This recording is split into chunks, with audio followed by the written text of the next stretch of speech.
జీపుకి సోపు రాసినట్టు జీపేటర్ అంత స్లోగా నడుపుతున్నావు. ఎక్సలేటర్ తొక్కు. ఏమైనా జంతువులు అడ్డు చెప్తాయండి బాబు? తొక్కించేసే, కూరలో పనికొస్తాయి. పెద్ద జంతువులు ఏమైనా వచ్చేస్తే అసలు నా రోజుల్లో గన్న వెన్నుకి తగిలించుకొని అడవిలోకి వెళ్తుంటే పెద్ద పుల్లు, సింహాలు, ఏనుగులు మన పవర్కి శివరై పరారైపోయి. ఏమిటి సింహాలు, ఏనుగులే? అబ్బో, మధ్యాహ్నం భోజనానికి పుల్లు కొట్టుకొచ్చేవాడిని, సాయంత్రం భోజనానికి సింహాన్ని కొట్టుకొచ్చేవాడిని. ఇప్పుడంటే ఈ కొట్లేసి తిరుగుతున్నాను కానీ అప్పుడు పులితోలు సత్తకి సింహంతోలు పంచికి కట్టుకునేవాడిని.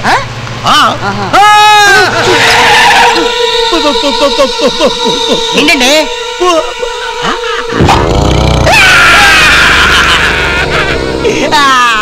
ఎన్నో ఫ్లాష్ బ్యాక్లు చెప్పారు, మీరే భయపడతారండి బాబు. మన ఫ్లాష్ బ్యాక్ అడవిలో ఉన్న ఓల్డ్ పుల్లికి తెలుసు, ఇది యంగ్ పుల్లా ఉంది. దీనికి మన గురించి తెలియదు. ఇలాంటప్పుడు మనం తెలుగు తక్కువగా దిగితే కొరతనం కొద్ది మనల్ని తినేస్తుంది.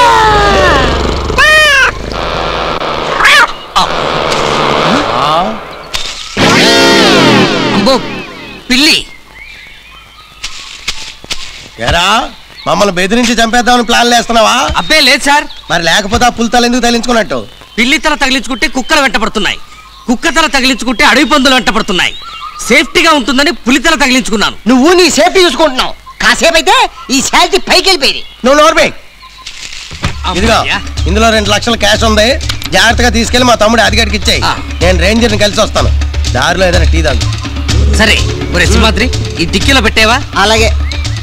అవునండి, ఆడికి 10 రూపాయలు ఇచ్చారు కదా, ఈ అడవిలో టీ కొట్లు ఏముంటాయండి? మరి యాదవా, ఆ 10 రూపాయల కోసమే మనం 2 లక్షలు జాగ్రత్తగా అప్పు చెప్తాడు.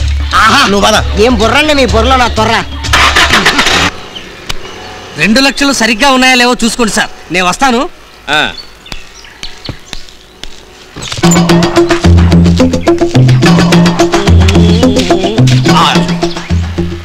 మామూలుగా వీళ్ళ చేతికి చెక్కులు ఇస్తేనే నొక్కేస్తాను, అలాంటిది క్యాష్ ఇచ్చి రసీదు తీసుకోలేదంటే ఆ 2 లక్షలు నేనే నొక్కేశానంటే అమ్మా వదలకూడదు.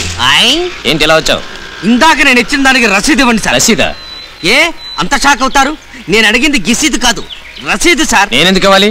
ఇందాకే కదా 2 లక్షలు ఇచ్చాను, దానికి రసీదు ఇవ్వనంటారేంటి? పిచ్చి పిచ్చిగా ఉందా? పేగులు తోడేస్తాను. నాకెప్పుడు ఇచ్చావరా 2 లక్షలు? నీ చటాకులో నా చెడుగుడు, నేను అప్పుడే అనుకున్నానురా సూట్ కేసు ఇవ్వగానే మాట మార్చేస్తావని. ఎవర్రా మాట మార్చేది? ఊళ్ళో దగ్గర పెట్టుకుని మాట్లాడు.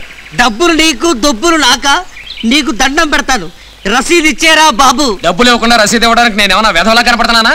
నువ్వు కాదురా వెధవ్వి, నేను నీకు సూట్ కేసు ఇచ్చి. ఇంకొకసారి సూట్ కేసు ఇచ్చానన్నావంటే నీ శవాన్ని ఐస్ కేసులో పెట్టేస్తాను. అయ్యో, నీ గడ్డంలో పేలు కుక్కుతాను, నన్ను వదిలిపెట్టరా తండ్రు. వద్దు సార్, నన్ను కొట్టకండి.